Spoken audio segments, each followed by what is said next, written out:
पहले हिंदू समाज सामने आए सारे सुधारों के लिए, फिर दूसरे मना नहीं करेंगे, सारा फिर देश एक ही हो जाएगा। नहीं डीसी को सांड बना दिया इन्होंने देश में।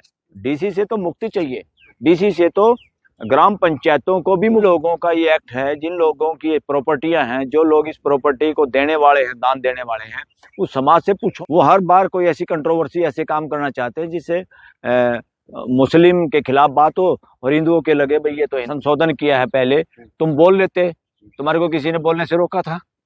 आज ये कोई डीसी है कौन? अंग्रेजों के वक्त का एजेंट की तरह काम कर रहे हैं डीसी। क्या होता है डीसी? भाई कर्मचारी की हत्या करो किसी भी तरीके से, तुम इसको चेंज नहीं कर सकते, तो इसको इस तरह से लागू कर दो कि संविधान का कोई, एक तरह से डीसी गुंडा हो गया है सरकार का। ये व्यवस्था नीचे से जो लोग कहेंगे वो आवाज सामने वाला जो बैठा है टॉप पे वहां तक जाएगी और उसको सुनना पड़ेगा। ये सेंट्रलाइजेशन की, ये शासन मानसिकता है, ये बदमाशी है, ये किसी का जानबूझ के गला घोटने। मंदिर में भी सारे मुसलमानों को भी, क्रिश्चियनों को मेंबर बनाओ ट्रस्ट में। तुम जितने मंदिर बनाए बैठे हो, तिरुपति में लड्डू का जैसे मदारी का बंदर नाचता है, वही तो हो रहा है देश में। डीसी की पावर तो कम करनी है, ये डीसी को पावर देते जा रहे हैं, बकवास कर रहे हैं। ये सारी की सारी पावर अब उसको देना चाह रहे हैं डीसी को। अंग्रेज भी डीसी को पावर दे के रखे थे। मुस्लिम समाज को सामने रख के, केंद्र में रख के, उनको विभाजन करके एक वोट ज्यादा कैसे ली जाए, शराब पिला के एक वोट ज्यादा कैसे ली जाए, रिश्वत। ये क्या है कि पार्लियामेंट में मेरे एमपी ज्यादा है, मैं तो जो मर्जी आके एक बार फॉर्मेलिटी करके उसको पास ही कर दूंगा। वक्फ बोर्ड पर जिस तरीके से संसद में हंगामा चल रहा है, इसको लेकर आप क्या सोच रहे हैं? संशोधन की मांग की जा रही है। देखिए, किसी भी चीजों में व्यवस्था, अच्छी व्यवस्था बने। वक्फ बोर्ड में भी कोई व्यवस्था अगर कम है तो वक्फ बोर्ड से जितने स्टेक होल्डर्स हैं, और स्टेक होल्डर कौन है? वक्फ में जमीन कौन देता है दान में? वो मुस्लिम समाज देता है। मुस्लिम समाज में ही इस तरह का प्रोविजन है कि अपनी प्रॉपर्टी को दान कर दो सामाजिक धार्मिक कार्यों के लिए। तो जो समाज का जो काम है, उस समाज के लोग ही डिसाइड करें ना क्या अमेंडमेंट चाहिए। तो सरकार अपने अमेंडमेंट पार्लियामेंट के जरिए थोपने नहीं चाहिए, उस समाज से, सारे समाज से पूछो। अब जिसके पैर में चोट लगी उससे नहीं पूछोगे, डॉक्टर खड़ा है उसका ऑपरेशन करने के लिए तैयार, तो दैट इज नॉनसेंस।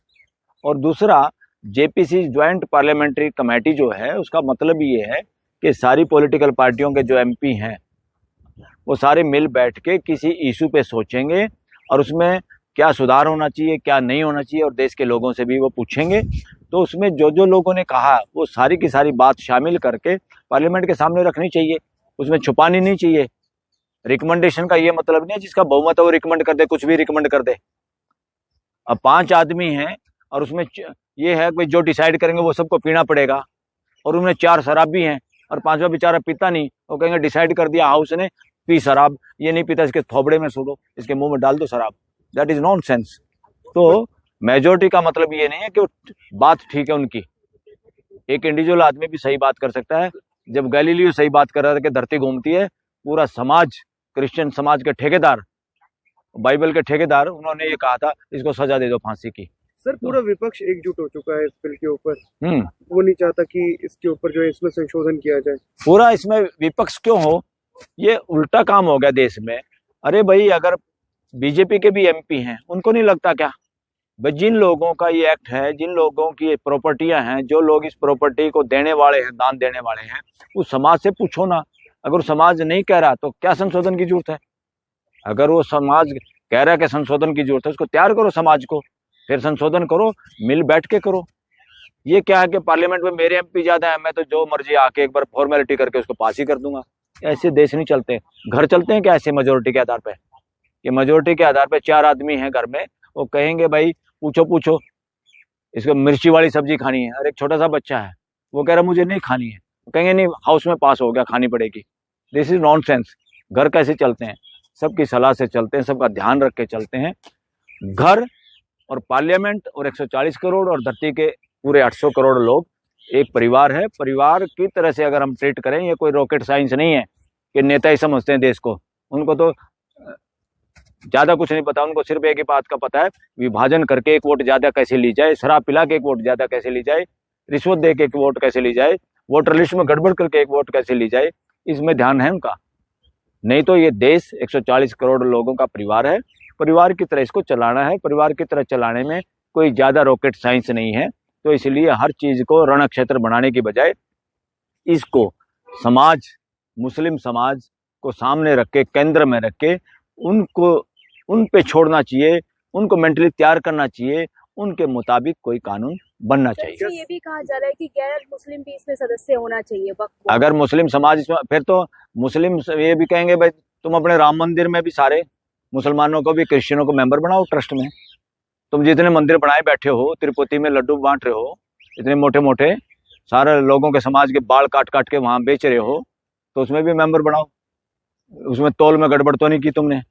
कितने बाल वहां दान करते हैं लोग, और कितना पैसा आता है, वो पैसा कहाँ लगता है? वो समाज के भलाई में लगता है, या जो वहाँ लोग पंडे पुजारी बैठे हैं वो साइफनिंग कर रहे हैं, पैसे को ठगी ठोरी कर रहे हैं, तो वहाँ भी फिर पूरे समाज का, फिर तो अच्छी बात है।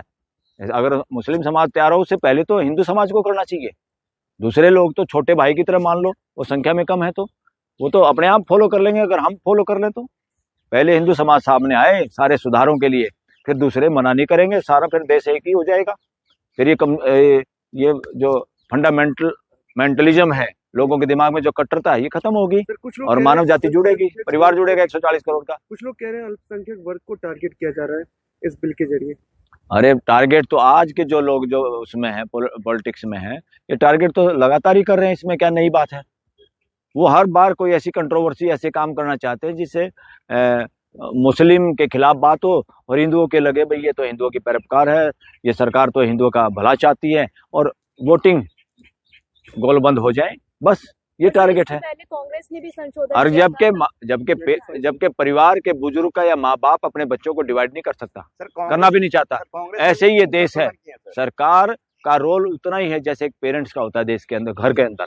तो सरकार का रोल डेमोक्रेसी में, देश में ऐसा ही होता है कि वो किसी को भी ये ना देखे कौन मेरा बच्चा काला है, कौन हिंदी बोलता है, कौन इंग्लिश बोलता है, कौन मंदिर में जाता है, कौन मस्जिद में जाता है। अगर इस तरह का व्यवहार करे तो ये बहुत रॉकेट साइंस नहीं, बहुत मुश्किल नहीं है।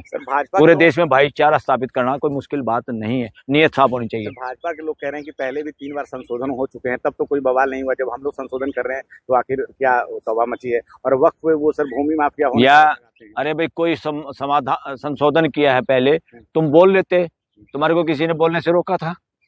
आज ये कोई बोल रहा है तो तुम ये बहाना नहीं बना सकते कि पहले भी संशोधन हुए, हम तो नहीं बोल रहे। अरे कोई बोलने की बात होती तो बोलते, अब कोई बोलने की बात होगी तो बोलेंगे। ये कैसे होगा कि हम करते तो ये बोलते हैं? This is nonsense. 4 लाख एकड़ उनके पास जमीन थी, अब अचानक से 8 लाख कैसे हो गई है? ये किसने कहा?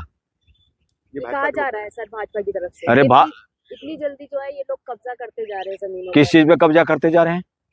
ऐसे इतना कब्जा हो रहा है? कब्जा करते हैं, ये बोलते हैं कि भू माफिया का रोल प्ले करते हैं, साथ ही साथ कहते हैं कि मामला पहले कोर्ट में नहीं जाता था तो अब मामला कोर्ट में जाएगा। अब तो राय विचार हो गया है, अब तो जेपीसी भी बैठ गई। अरे बोर्ड वहां पर भी है, वक्फ बोर्ड होता है और बेकायदा ट्रिब्यूनल होता है, उसमें सेशन जज लेवल का आदमी जज होता है, और उसके बावजूद भी उसके खिलाफ भी अगर वो फाइनल भी हो तो फिर भी सुप्रीम कोर्ट में तो फिर भी आ सकते हैं लोग। सुप्रीम कोर्ट के दरवाजे हमेशा खुले हैं, किसी भी डिस्ट्रिक्ट कोर्ट के ऑर्डर के खिलाफ भी आप सुप्रीम कोर्ट में आ सकते हो। किसी ने कह दिया? भाजपा के लोग यार बकवास कर रही है, सारी की सारी पावर अब उसको देना चाह रहे हैं, डीसी को। अंग्रेज भी डीसी को पावर दे के रखे थे। अब तो डीसी से तो छुटकारा चाहिए, देश के लोगों को डीसी से तो छुटकारा चाहिए। डीसी से, ये डीसी है कौन? अंग्रेजों के वक्त के एजेंट की तरह काम कर रहे हैं डीसी। क्या होता है डीसी? भाई कर्मचारी है, तुम काम करो, सब कुछ डीसी करेगा। सीएम फिर कहेगा या पीएम कहेगा, और डीसी को अपनी नौकरी करनी है, वो ऐसे ही नाचेगा जैसे मदारी का बंदर नाचता है। वही तो हो रहा है देश में। डीसी की पावर तो कम करनी है, ये डीसी को पावर देते जा रहे हैं। किसान कानून चोरी से पास करके वहां डीसी को पावर देना चाह रहे थे, यहाँ पे डीसी को पावर देना चाह रहे हैं। कौन है डीसी? ये डीसी को सांड बना दिया इन्होंने देश में। डीसी से तो मुक्ति चाहिए, डीसी से तो ग्राम पंचायतों को भी मुक्ति चाहिए, स्थानीय स्वशासन को भी मुक्ति चाहिए। ये डीसी को जो बिठा दिया ना उन्होंने, एक तरह से डीसी गुंडा हो गया है सरकार का। ये व्यवस्था ऐसी होगी, ये शासन है, शासन मानसिकता है। जब ऑर्डर ऊपर से चलता है नीचे तक डंडा चलता है। यहाँ डेमोक्रेसी है, संविधान है, इसमें व्यवस्था चलती है। नीचे से जो लोग कहेंगे वो आवाज सामने वाला जो बैठा है टॉप पे वहां तक जाएगी और उसको सुनना पड़ेगा। उसकी मजबूरी है, उसकी मर्जी नहीं, उसके बाप की नहीं है वो पोस्ट।